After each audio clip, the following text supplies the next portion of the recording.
The League! Wait, hold on. Use your voice thing. Okay, right. The League Of game. Philosophers. Unscripted, scripted.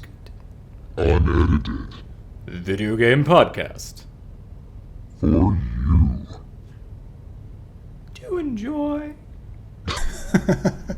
Nice. I don't have All right. cool voice stuff, so that's what y'all got. Sweet. Episode 2. Yay! Episode 2. Actually, this is Yeah. episode 1. Episode 1. Yeah. Pilot episode, and now episode 1. And You're off the ground.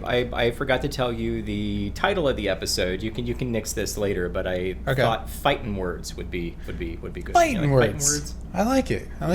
Yeah. Makes me think of fighting herds. Yeah, Which yeah. never Just played. a little less Yeah. My Little Pony. Right. Yeah. We'll talk about that one, I'm sure, in a little bit here. I don't know anything about that other than My Little Pony. Pretty much. It's actually got a crazy little story behind it. Yeah. Where it started out as a My Little Pony themed fighting game. And as I understand it, they then had a cease and desist. That's right. I heard about that. Yeah. And then the woman who came in and rebooted the entire My Little Pony series and turned it into like this new fantastic thing that it is. Yeah.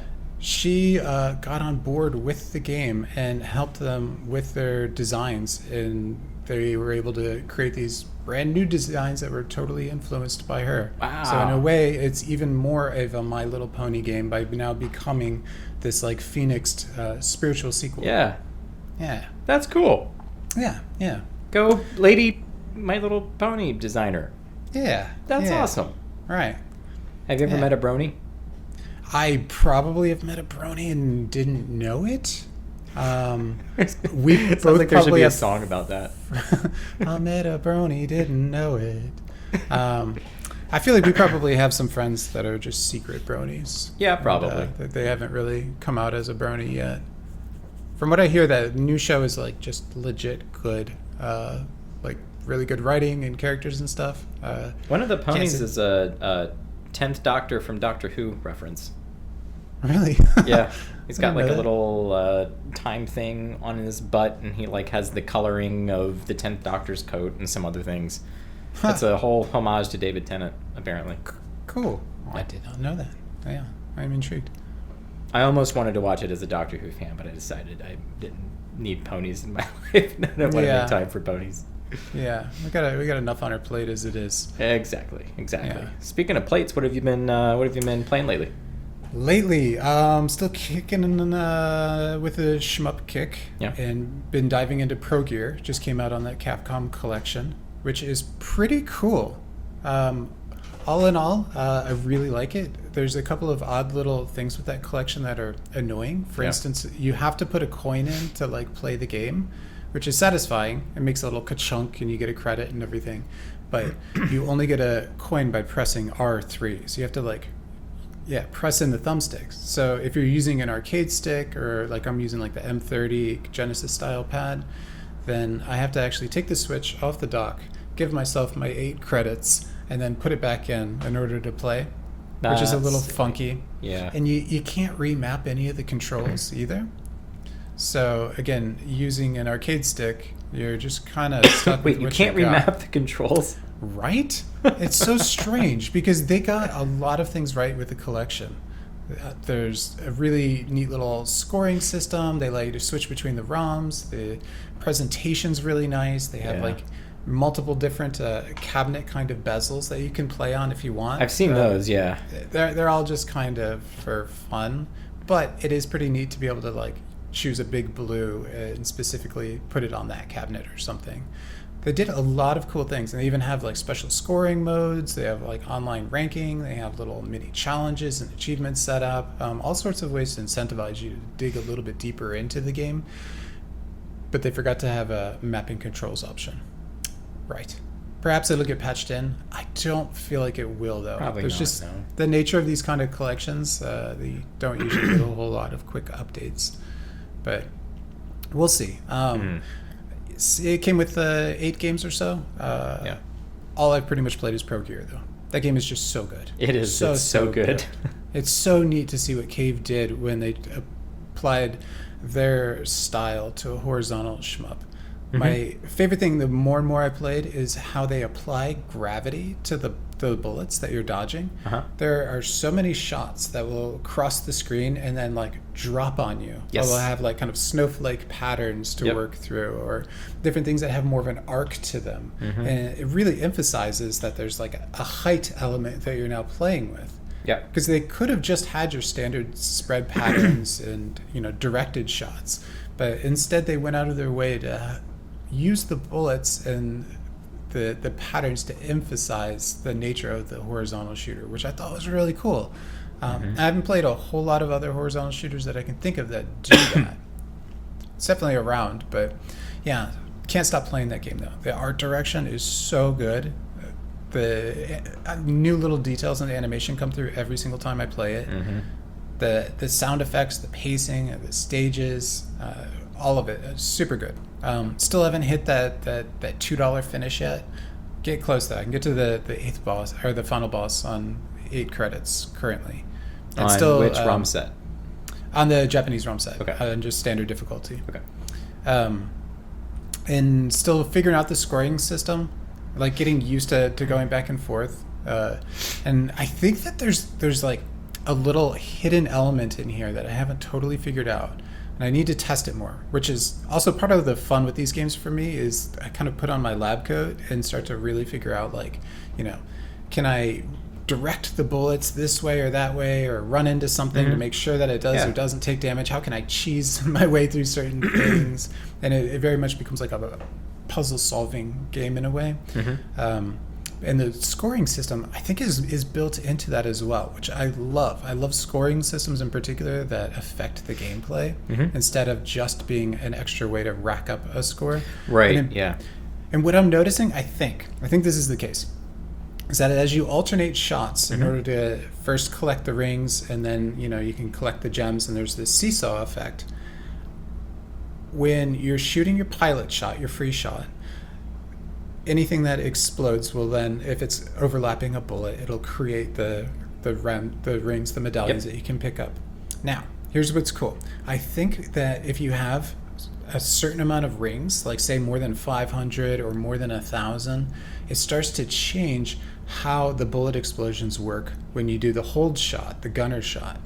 Okay. And I think it starts creating chain reactions, because I've noticed that it won't just blow up one bullet, but it'll blow up a whole chain of bullets as they're going up the screen. I don't even have to hold down the button. I just start it, and then it'll just be like ladyfinger fireworks that go up the side, which I think is especially neat, because with a bit of practice, you could probably use that to get through the harder bullet patterns by making sure that you switch to the gunner mode in order to clear some of the way and create an avenue for you to go through. And like, that's my kind of shmup. I love those kind of elements and diving into it. Yeah, there's some of that in the middle of level 2. So, when you're flying and you have the train that comes out of the thing, there's that section right after that can get kind of hairy. Yeah. Because I think that's where there's this just bullet sponge helicopter. Yep. And if you can do it right, and I can't do it consistently, there's enough smaller enemies around with enough fire coming out from under you where you can do a couple of those chain reactions to take off a chunk of his life. Other than that, if you're just trying to, cheese him to death and spam your bullets, it's going to take a while to get rid of that thing. Yeah. Yeah. Cool. Yeah.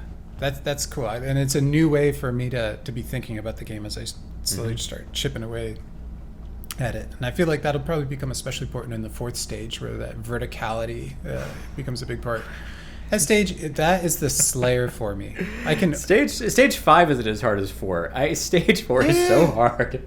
It is. I can get all the way through stage 3 almost on a credit. Like on a good run, I think I can do it on a credit. Yeah, I can do it on a life. And then I fall apart. I haven't got there yet. Yeah, 4, man, it just starts kicking me in the booty. And I think that's part of it, though, is I have to figure out how to do it a little bit more smartly. Yeah. But that's Yeah, so that's been the apple of my eye lately, is playing that. Just finished Cyber Shadow last week after you urged me to play it.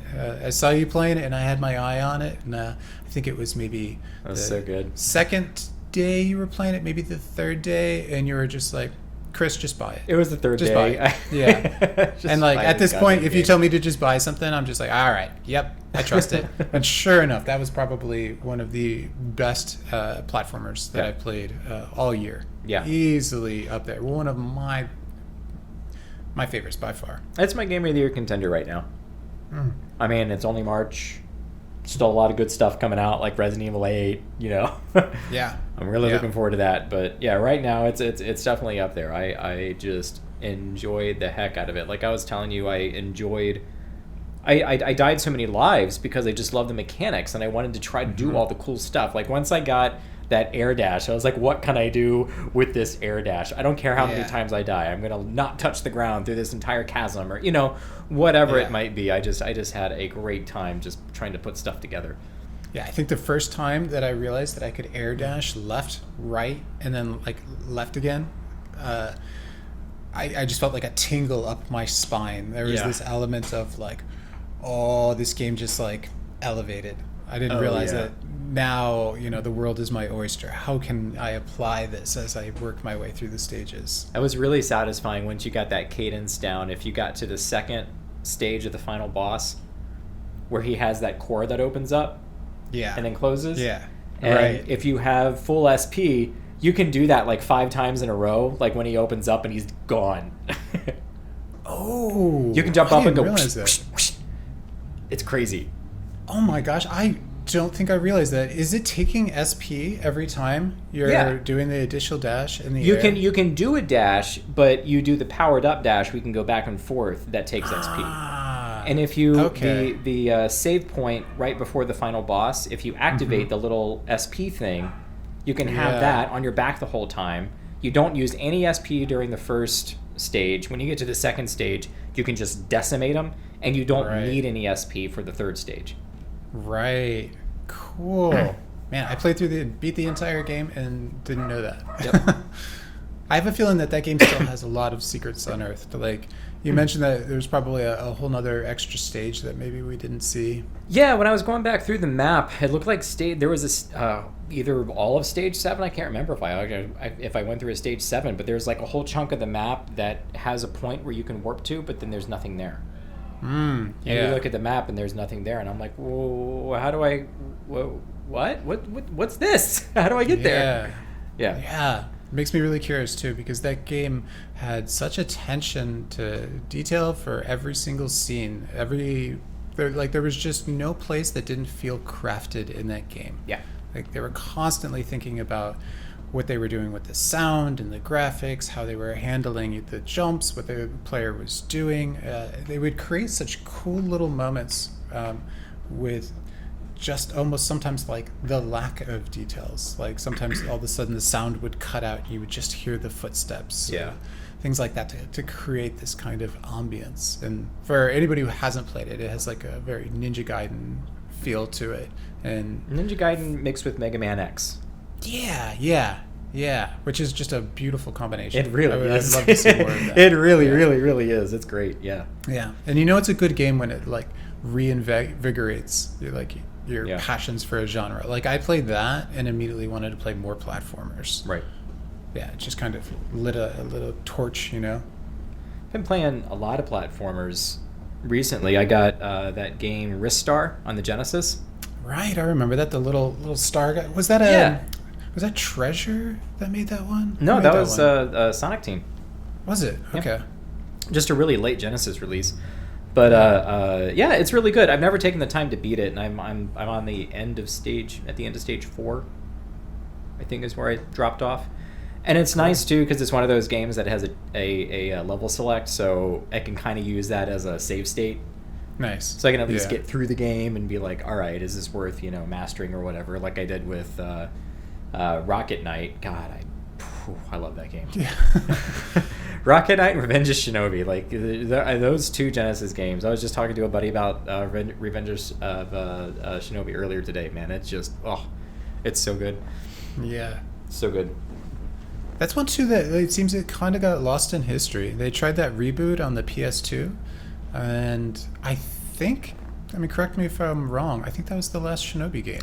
There was a follow-up to that on PS2. It's Nightshade. I think it's Nightshade. It's like the Kunoichi. Okay, yeah, like the female ninja. Yeah.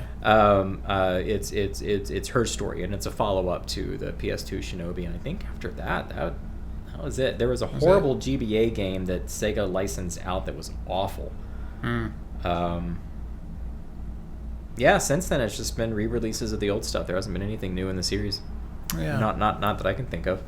I wouldn't mind if some devs picked that one up. Like I said, Ninja Gaiden got an interesting reboot and changed things up quite a bit when it made the jump to 3D, and then has since, I mean, just recently got a new re-release on Switch and still has some steam behind it. And Shinobi, not so much. Yeah, just kind of fizzled. Yeah. I think Ninja Gaiden became the de facto ninja game, and then that kind of fizzled out. I mean, there's that re-release of the Sigma games in the third game, but the balls to the wall hard, like Twitch based action game. I hate calling them character action games, because what the fuck does that mean? But I mean, honestly, these Twitch-based action games like Bayonetta, Devil May Cry, things like that, I mean, they're just few and far between. I know they have an audience, but if you saturate the market with a bunch of those games, like Devil May Cry 5 did very well for Capcom, but if you had a couple more Devil May Cry-like games that came out around the same time, it oversaturates the market. People get sick of it. I don't know why that doesn't happen with open-world games.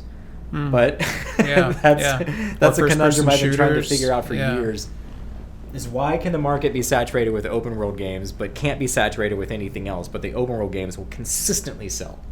It's true, yeah. Maybe it's because video gaming comes from a closer ancestry of, platformers and action games, and people have just had their fill, and open world games maybe still are a little newer in terms of like the larger gaming zeitgeist. I don't know. Maybe either. It's. I mean, I hear that. I mean, maybe it's to the.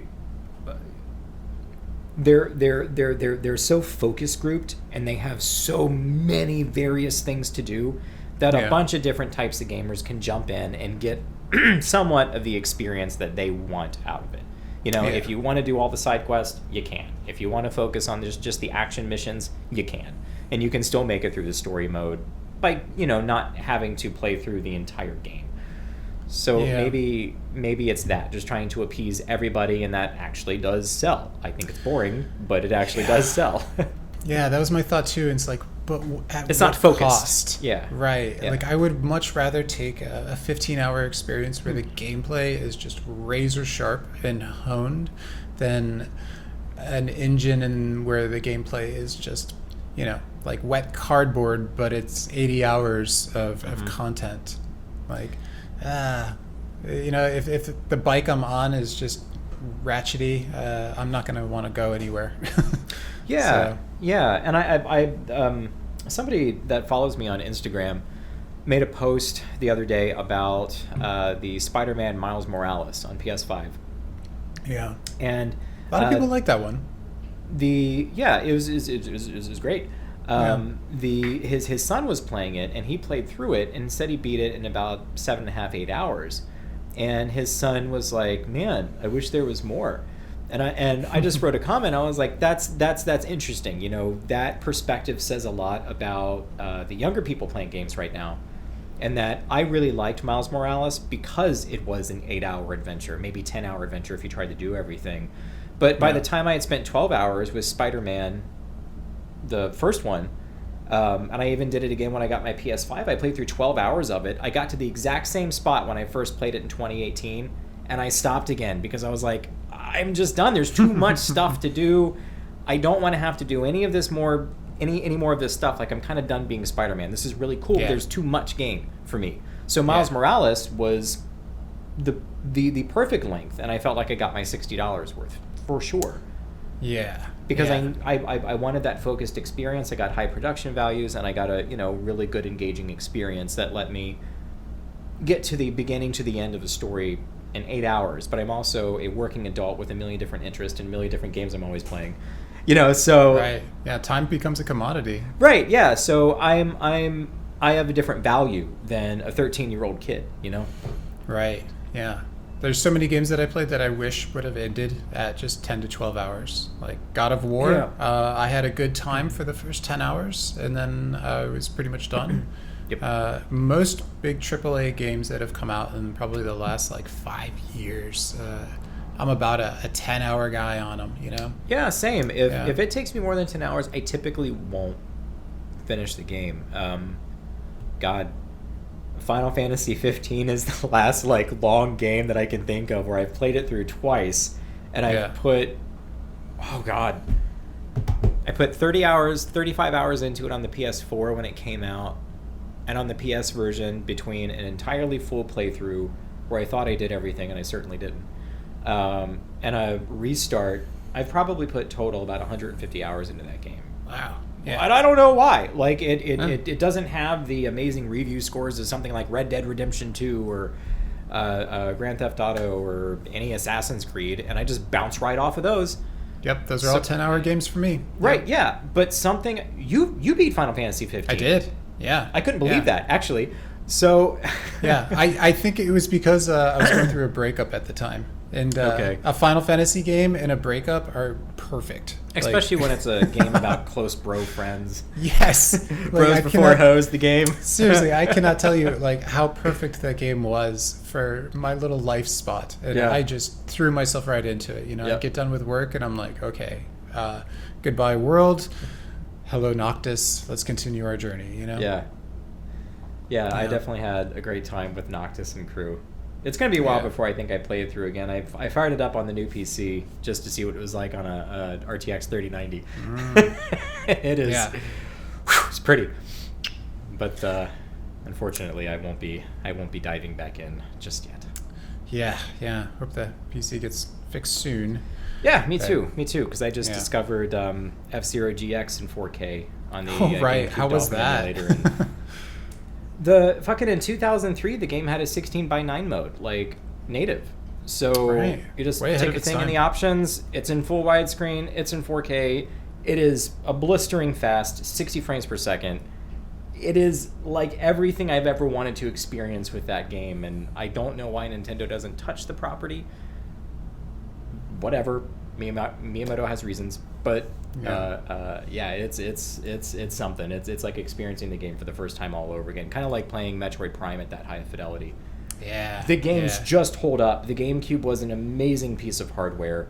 The games hold up. Even the textures hold up without applying any sort of texture packs or anything. You just you just turn up the anisotropic filtering to times 16, put some anti-aliasing on, and it's something. It really is. I'm impressed. I feel like that's probably going to be most of my gaming life from here on out, is to occasionally play the 10-hour AAA games to get a taste of them, and then probably just indulging in the refreshes of retro games that we're able to do. Yeah. And my new plan for the 10-hour games, I think I'm just going to create my own endings. I'll get to 10 hours, and wherever I'm at, I'm just going to pull the curtains over the TV, and I'll play a little bit of music, and I'll voice the characters having maybe a final goodbye, and that'll be it. Yeah, because I think there's just too much cool stuff that's happening with all these older games that makes them really worth revisiting. Mm-hmm. And oftentimes it's more than just a new coat of paint. A lot of times we have reworked netcode and all sorts of interesting things that are happening with the releases, and companies like M2 that are breathing new life into these games and improving on the originals while perfectly preserving the originals at the same time. Yeah, their Sega Really Ages cool Phantasy Star release was a perfect example of that. It didn't mar the original experience, but it had all it had that on a screen, and you could have all your stats that you need, that you had to dig into those awful menus. And all the Phantasy Star games, they have awful menus. Yeah, they do. And everything's just right there at a glance, so you don't have to like bother with anything. Like, it was just such a great experience, and I loved it. And I can't play any of the other Phantasy Star games. I want them to do that with all the Phantasy Star games. Right. Yeah, So I remember seeing a bit of it and talking to you when you played it, and you mentioning also that it had like the auto mapping feature. Yeah. As you went, which was really cool. There's a lot of those quality of life improvements that just make the experience of the game so much better and are so worthwhile. That was the first review that I put on my website. Was it? Mhm. Wow. Yeah. Nice. That's still on there in the old archive. If you scroll to the bottom of the homepage, I have a link to my older stuff that's less arcade focused. Cool. And your newest one is Vampire Hunter 2. It is. It's Vampire Hunter 2. Yeah, which is a fighting game. It is a fighting game. So what we're talking about today is fighting games. Fighting games, the topic of the episode. I think the original thought was, why are we still playing fighting games? Yeah. Why are we still playing fighting games? Yeah. For me, fighting games have always been my favorite genre, hands down. It's the genre that I've spent the most amount of time. And I've also put the most critical thinking into the games. It's been it goes hand in hand with being just very passionate about liking the games and how they work, and also finding a really high skill ceiling and trying to meet that challenge. And the balance between the two worked really well for me, and just like in a human quality. And that has always been balanced with, of course, fighting games as being part of a community. Like, fighting games have always been a very social thing for me. And then always, finding a game that we can play with friends, because it makes a world of difference. Yeah. And I imagine anybody who's listening to this probably plays fighting games themselves and don't need a real big breakdown of them. But I will say, if anybody has just seen fighting games and you just kind of imagine that they're two characters that are kind of bouncing around doing rock'em sock'em robots, like, there is so much more finesse behind those games. There's so much more going on. I think that was the thing that originally hooked me. I remember seeing Street Fighter 2 in the arcade and being just instantly, almost magically wowed by it. Like, I couldn't look away. I was seeing something godlike. Like, all of the other games just kind of shrunk. Yeah. And I didn't even get to play it. We were at some mini golf kind of place, and I just got to wander through the arcade and saw some older kids playing it. And I saw Blanca doing his electricity, and I think Honda doing a sumo headbutt and some other stuff. And I just watched for a minute, and I specifically remember going home and just daydreaming about it for weeks. Weeks before I even saw the cabinet again, because it was just so gnarly. The animation was so vivid, so bright. The whole thing was just so enchanting to me.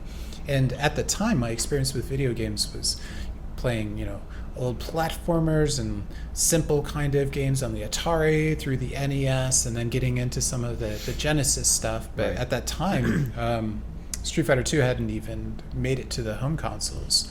So this idea of coming from games where, maybe you had two buttons, you could jump, and you had maybe an attack, and maybe there was a third button to do something a little special, and that was about it, to now having this game where you had complete control over your character, and you had 3 different kicks to work with, and then a different set of 3 when you're in the air, a different set of 3 when you're crouching, same with punches. And then you have these special moves, which are these cool little orchestration that you would do with your hand, almost like an incantation, some sort of spell that you were doing. Because at the time, I'd never played a game that used motions like that in order to create a move, and it really did feel magical. I bet if you were to survey people of our generation, the moment where they figured out how to throw the Hadouken is probably up there. It's like one of those gamer milestones. And once I got my first taste, it was just nonstop. I literally never stopped playing them. Yeah. I just a quick aside as you were talking about that. I mean, we were 10 when this game came out, right? I mean, it was our life once we both discovered it, and I don't know if there's any younger listeners listening to this.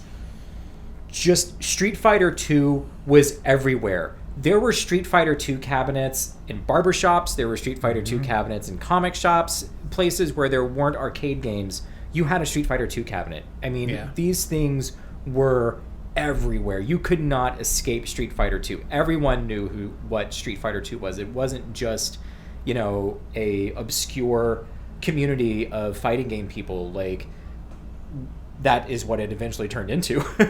Yeah. But Street Fighter 2 was a revolution. It revolutionized the dying arcade industry. The arcade industry was dying at the end of the 80s, and Street Fighter 2 just brought it right back and kept it going through the 90s. That and the advent of Sega really in 3D, until 3D finally caught up with the home space, and then arcades died again. But fighting games saved arcades. I mean, it was nuts. Anyway.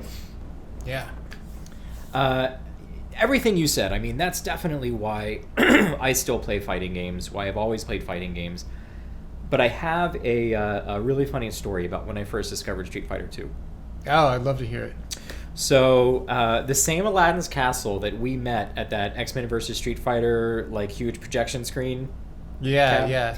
Quick aside, we should at least mention that. Like, as two people who've been friends forever, the first time we met as shy little, like, 16-year-old kids getting dropped off at the mall was at an Aladdin's Castle. We met, by the way, like, through an online Neo Geo forum. Yeah. So we meet at an arcade, and I don't know if we even said hello before we were just kind of next to each other at an arcade cabinet, and we just started playing a game. Yeah. And then everything else flowed from there. Like, we just had to, like, play a match, and that actually kind of was our conversation. That was our way of saying hello, was by digitally, like, beating on each other. Yeah. And having, this match and having a good time.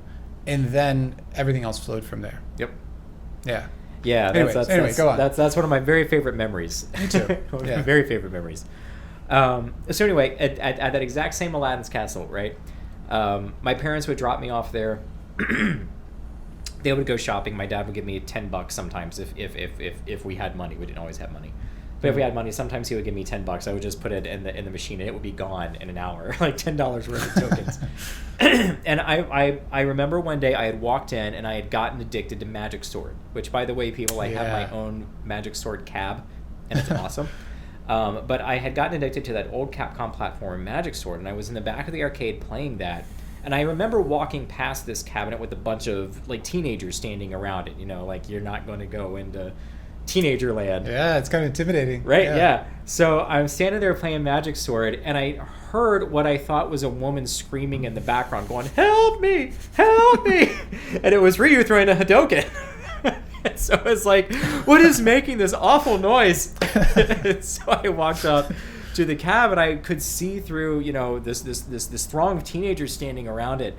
And I could see this game where it was a fighting game. I'd never seen anything like it, where there were two characters. They were each controlling. I got a good glimpse of the control panel, and I was like, there's 6 buttons. What the hell are they doing this? Oh, that's a fireball. I don't know what he's saying, but that's cool. How do you do that? Oh, he just flew up in the air with the huge punch. What's that? I was just, like, blown away with this game. I had no idea what it was. And I remember the the Super NES version was just about to come out when I first discovered it. So I got to discover it in the arcade. Finally, the throng of teenagers left before my parents picked me up. Like, my parents were back on their way. I still had 2 tokens left. The cab was empty, and I got to play it. I got my hands on it. Cool. And it completely changed my life. After I got the Super NES version, I probably put 2,000 hours into the game. I mean, I just played the fuck out of it. And until I met you, though, I didn't have anyone to play with unless I went to the arcade. Yeah, it was kind of the same for me, because I got it on the Super Nintendo and just literally played it every single day when I got home from school, over and over and over. It never got old. I just got more and more into it. I remember my first combo, baby's first combo, was with Ryu and jumping in with a fierce punch and then into a crouch fierce punch. And then I would hold the button and I would roll the fireball and let go using a do a negative negative edge. Yeah, and I Yeah. didn't even know what I was doing at the time, but that was the only way I could actually do the 2-in-1. Really? Yeah, because I just didn't have the timing down and everything, and it felt magical. Not only did I know how to do the special moves, and everybody probably has that experience of playing with somebody who doesn't know how to do the special moves, and maybe you were the older brother and you like wouldn't show your younger brother how to do it or something, but to then have a combo where as long as that first hit worked, they had to take all the damage. Yep. That was like the next big eye opener for me, and yeah. Once that was on, it was on, just nonstop. And just like you, I really didn't have anybody to play with. I mostly just played the computer. If I did have friends that liked video games, they didn't play it like I did. Same. And it wasn't fun to play me. Right. And it wasn't like I was like a super good prodigy kid, but I was a super avid gamer. And I was obsessed with the game, so. Yep.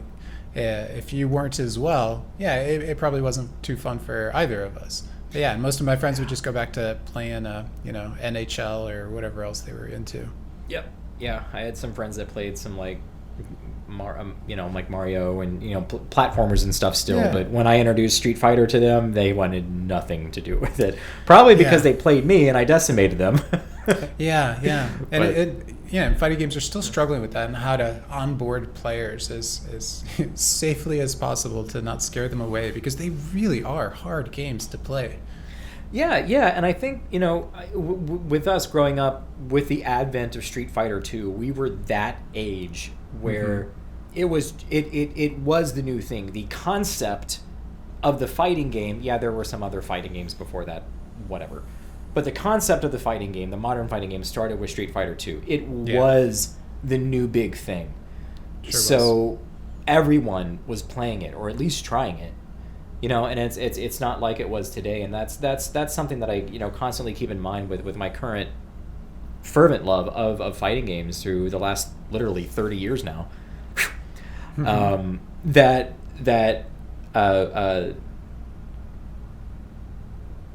that's what I was saying.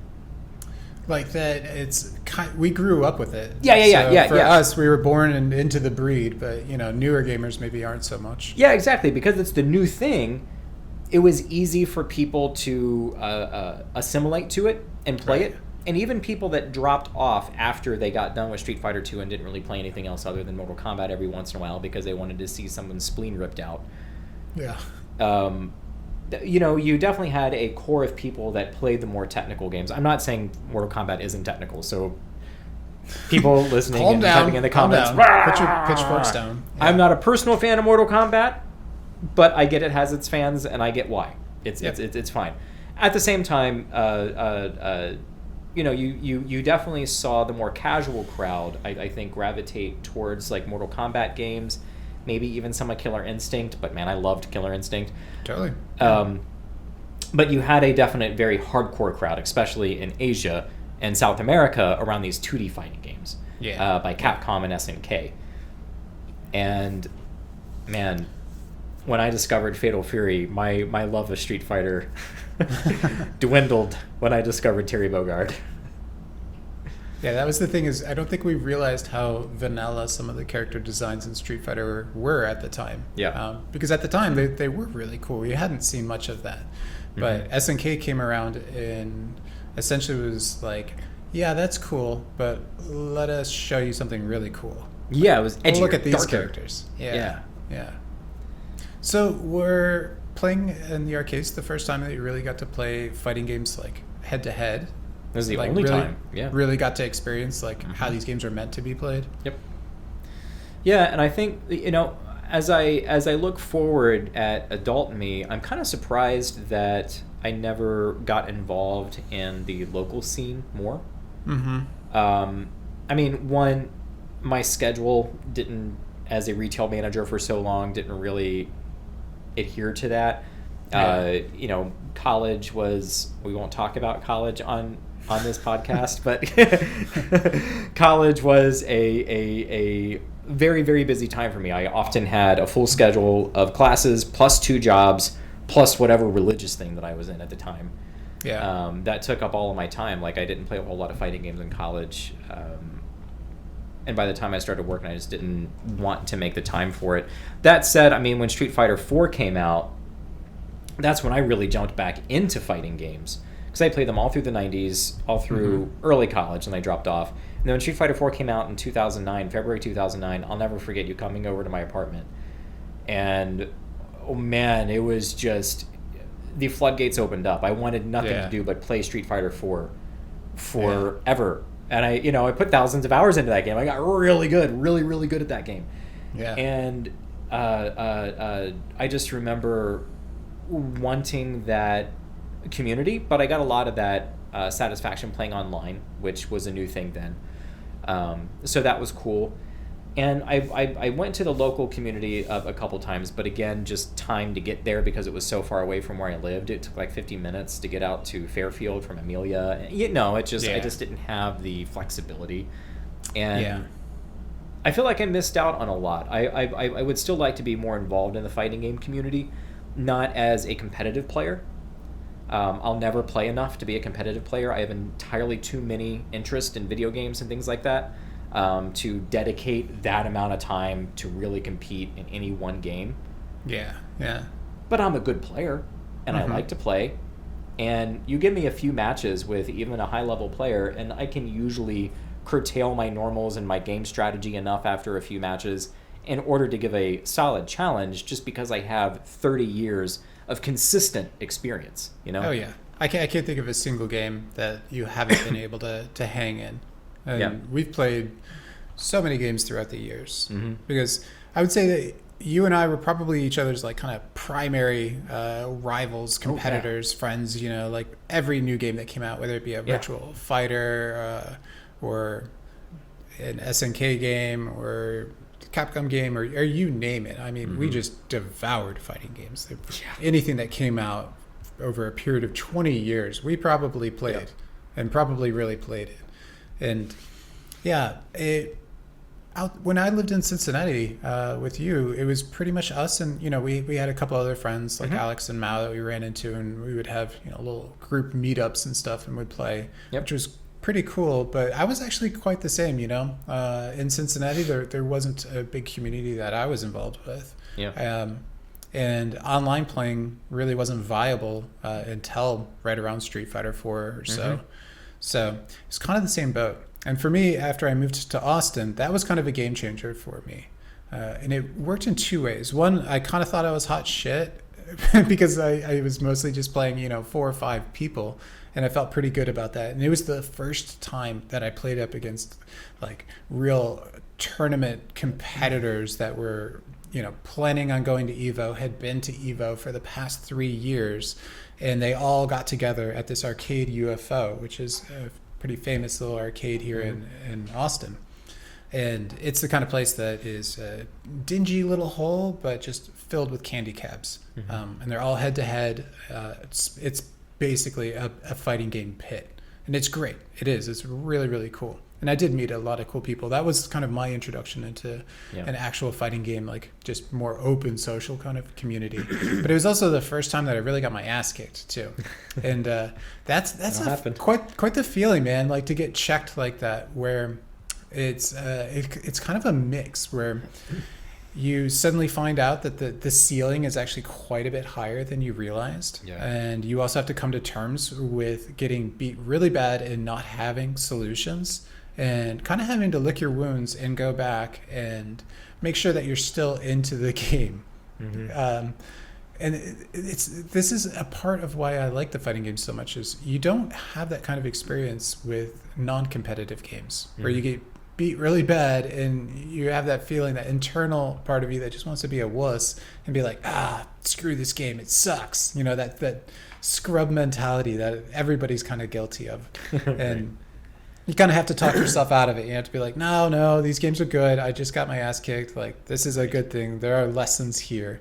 And that was the big change for me, though, when I started playing the games with a different mindset. And it's basically everything that probably if you're kind of a casual person into fighting games, you probably hated about them. Like if you've ever played somebody in an arcade and they just threw you over and over and over because they found out that you didn't know how to deal with throws and they just exploit it. Right. Welcome to tournaments. Right. Like everybody is a bloodthirsty murderer and they're just going to find your weakness and it is their job to exploit it. Remember And, like, arcade ethics? If you did Yeah, that too arcade much, ethics, like you yeah. would literally get punched. They would, yeah. Or people, I used to hear these rules like if you got thrown, you had to take your hands off the stick and let them throw you back. Right. You know? Like, no, Stuff like that. That's bullshit. Right, yeah. Play the game. Play the game. Play the game. Yeah. There is a way around everything. Play the game. There is, yeah. And, you know, that's kind of this merging where all of a sudden you have this like emotional battle of kind of keeping your cool and staying focused along this mental game that's happening. That's all within this framework of these game mechanics that are playing out. Yeah. And like, that's where fighting games get really cool. Because once you kind of get it down and you start playing somebody enough, those games become conversations. Right. They really, really do. I think some of our best conversations were had playing King of Fighters 98 and not saying a word. Exactly. Yeah, that's exactly what I was about to say. Is we probably hung out many times when 4 or 5 hours would pass, and we probably said like I don't know 40 sentences. Yeah. But we didn't need to say anything else because Right. there's so much else that's happening. There's so many little evolutions that happen and adaptations in a game. It's not just the same kind of matchups playing out. It's somebody presenting a problem and then somebody working out a solution while simultaneously trying to leverage their problem on you and challenging you to find a solution. And a lot of times, even though that they are competitive, it's also cooperative in a way. As long as you have the right mindset about it, somebody who's presenting something that you are struggling to figure out is kind of a joy.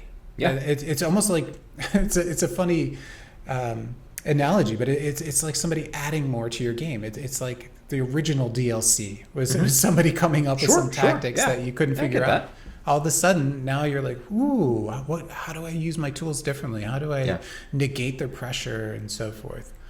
Yeah. And all of that has continued to expand and blossom to the time we are now, where now there's more fighting games than ever that you can find communities to play with online with good connections, with good net code, GGPO.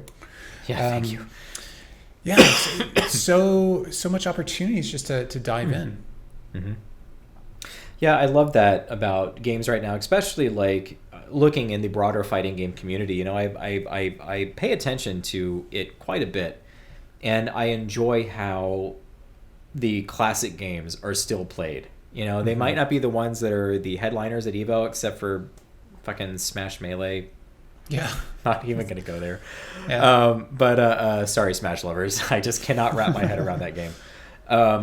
But the communities. We were talking about the Vampire or the Darkstalker series earlier. I just did this big review. That was one of the longest, hardest reviews I think I've ever written. I was posted on your site today, right? Yeah. Uh-huh. Nice. Yep. Bokujinsroom.net. There is a link in our channel description in the About section. You can find a link. Check the doodly-doo. Yeah, the doobly-doo. The Vampire Savior is still played in side tournaments and things like that. I love that. It's a fucking Darkstalkers game. No one even played Darkstalkers games back then, really. Once Savior came out, everyone was done with it. But there's still a hardcore community that still plays that game. It's still really, really good. I think Hunter 2 is better, personal opinion. But, a lot of these games, especially, your heavy hitters like Third Strike, Street Fighter 3 Third Strike, Gyro Mark of the Wolves, King of Fighters 98, KOF 2K2, pick your Guilty Gear game. Everyone plays them all except for Vanilla X in the first one. Yeah. There really is something for everybody, whether it's a classic game or a new game. And I love to see the Street Fighter 4 generation of people also that hopped in with Street Fighter 4 discover these old games, because now they're the old fogies rather than us. Like, we're like the really old fogies. Like, we're the fighting game boomers. I heard Brian F on YouTube.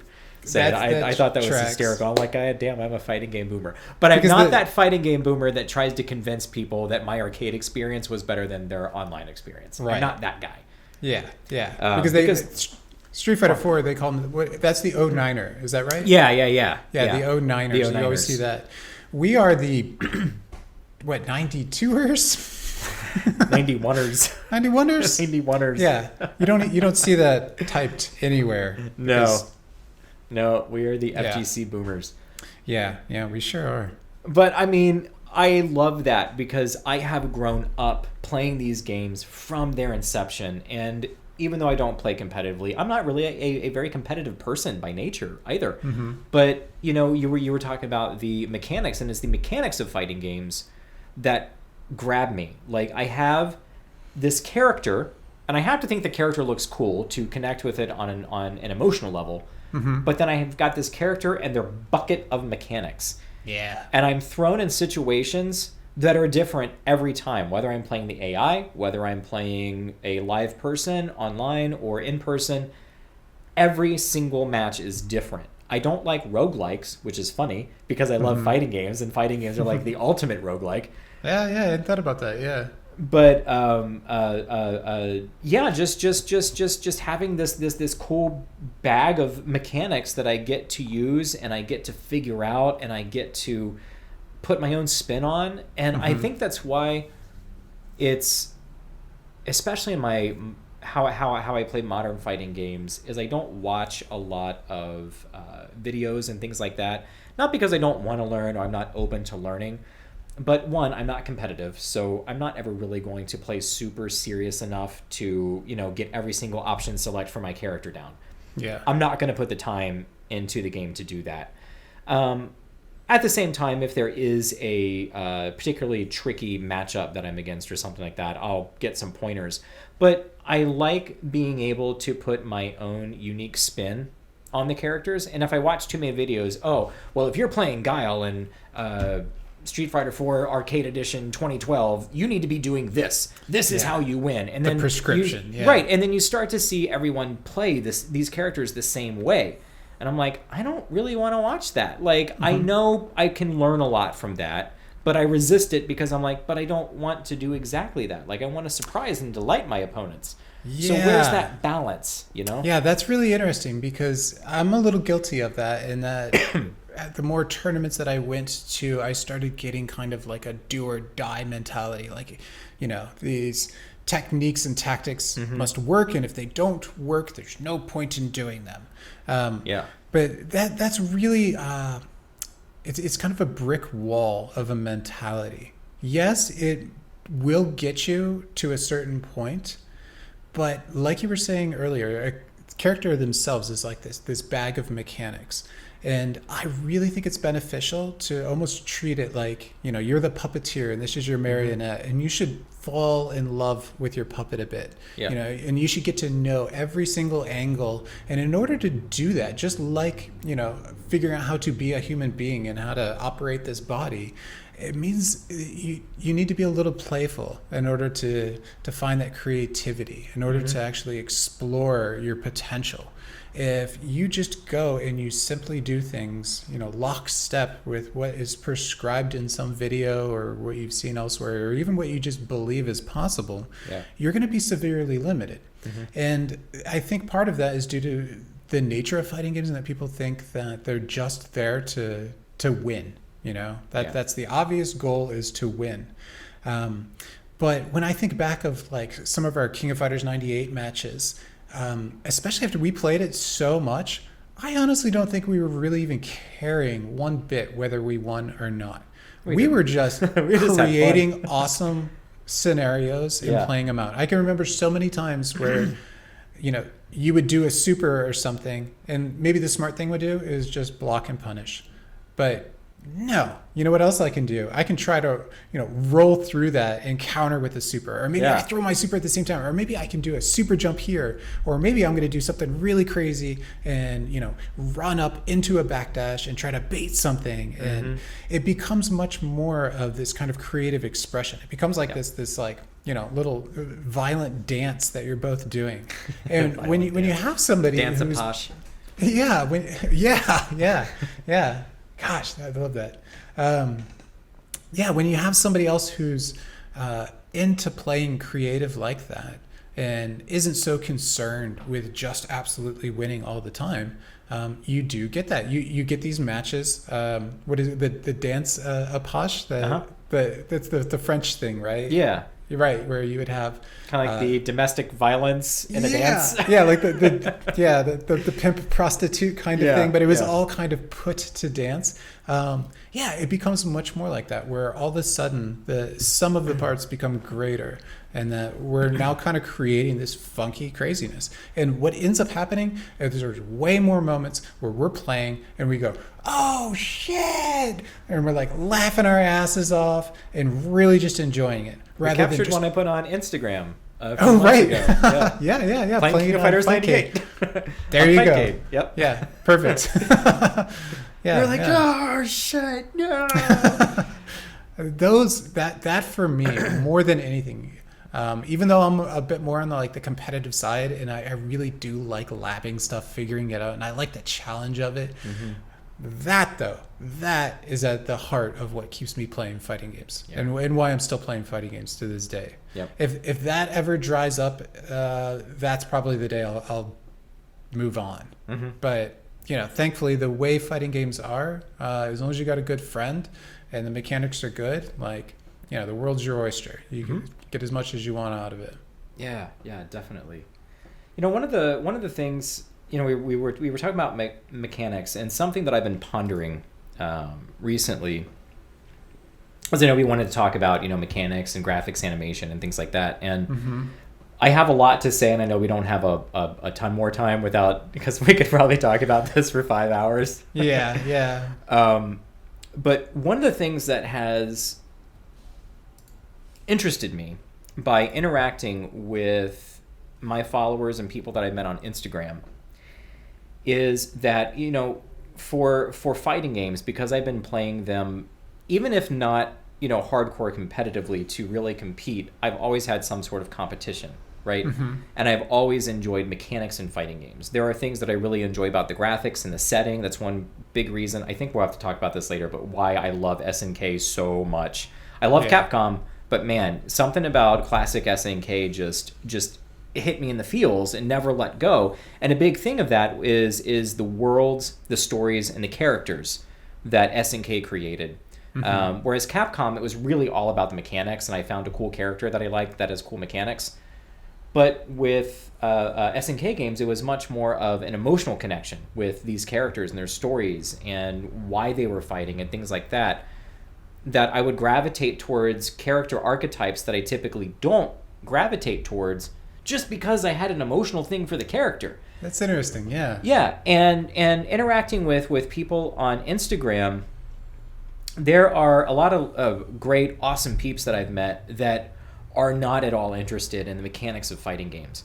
Mm-hmm. And, here I am, and I felt kind of elitist thinking this, how could you not get into the mechanics? That's what fighting games are. It's just mechanics. If you don't like the mechanics, why are you playing the fighting game? And then I had to take a step back and be like, you know what? For all those same reasons that I just love SNK, for all those same reasons, and you can enjoy those games aside from their mechanics, aside from the competitive nature of them. You can jump in and you can put the game on easy if you want, right? And you can just experience the world, the universe, the characters, the music, everything that comprises the game. And even though, yes, the mechanics are great, and you might end up getting into the mechanics a bit, but for some people, just being able to throw that fireball is all they need to enjoy that game. Yeah. And I can't wrap my head around that. I get it, and I'm glad that there's people like that. And I think it's great that I'm able to experience that, because my view and paradigm around fighting games definitely is mechanics first, story second. Yeah. But I see why that's so important and why that's so compelling. Does that make sense? It does. It kind of reminds me of people that might be really into sports cars, even though they have no desire to really get into driving them, but they can be just as much into the automotive industry, the history, the well, in that case, the mechanics of it. But yeah, and I am guilty of the same thing though, in that I am so mechanically driven first when it comes to fighting games. Like I've often thought to myself that like I would be happy if this game had no graphics, if it was just hitboxes moving around. I would still play it just as much.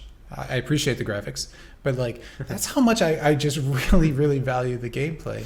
Yeah. And that said, you know, not everybody's going to come to it quite at the same way. And I think if there's people out there that are just into the world of it and experiencing the games on a super casual way, but it allows them to interact with the characters and still have, I think, just as genuine and legitimate of a passion and interest and an emotional connection to those characters, that 100%. It brings them real legit joy, then it is just as valid as any reason I could possibly put on the table to play it. And like, I think that's great. That's so awesome that you have people on Instagram that you're seeing, that newer, younger gamers that are getting into it on that angle.